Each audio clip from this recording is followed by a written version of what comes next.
So I was finally able to get the first of the Tales of the Jedi episodes under my belt, and I gotta say I am pleasantly surprised. It's also weird to me because I grew up with Tales of the Jedi being a comic book series published by Dark Horse Comics back in the mid '90s, early mid '90s, somewhere around there. I don't remember exactly when. Um, I think it was Nomi, and I don't remember all the characters then. So this is a lot different than what that was. These are like anthology stories that Dave Filoni put together.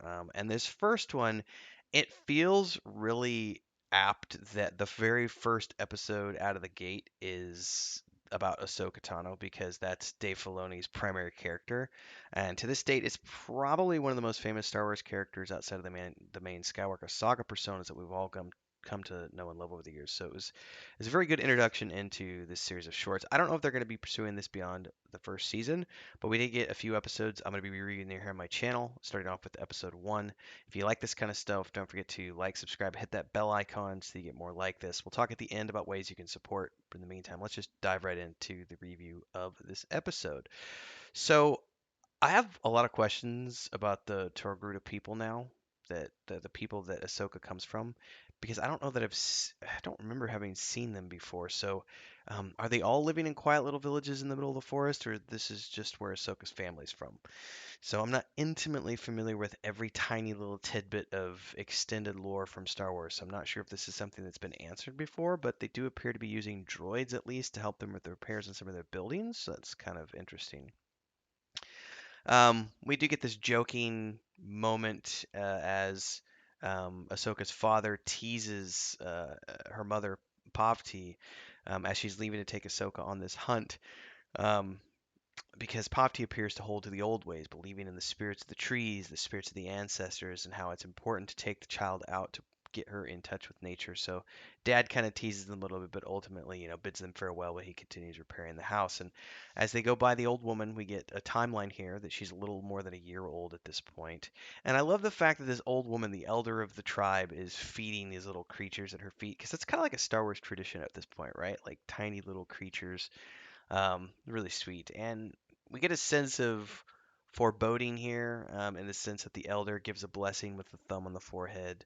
But of course, we know this is more than just good luck, because it's Ahsoka.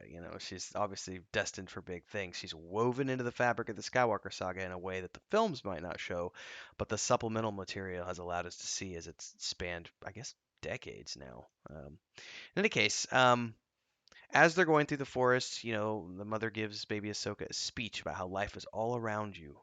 Honor it. And these are meaningful words for who Ahsoka Tano is, but also has deeper meaning behind them in the scope of who she's going to become as an adult and everything around her.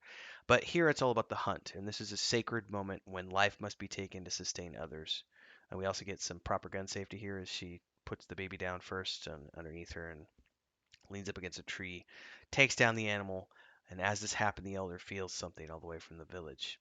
And as Pavti moves in to confirm the kill, we have a very somber moment here in the show.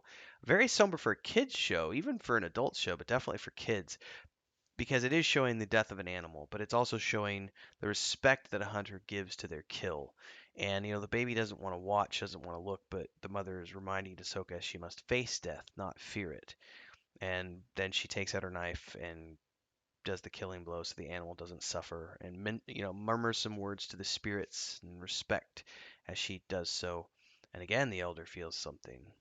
And then, as the mother and daughter preparing this animal to carry home, we see a predator in the grass, and Ahsoka senses it before the mother hears it. There is this fight sequence here because the rifle's too far away. The mother leaps for it. You know, it's a big fight. The village hears the battle, runs to assist, but is too late as the creature picks up the baby and runs off into the woods with her. Tasty, tasty little baby.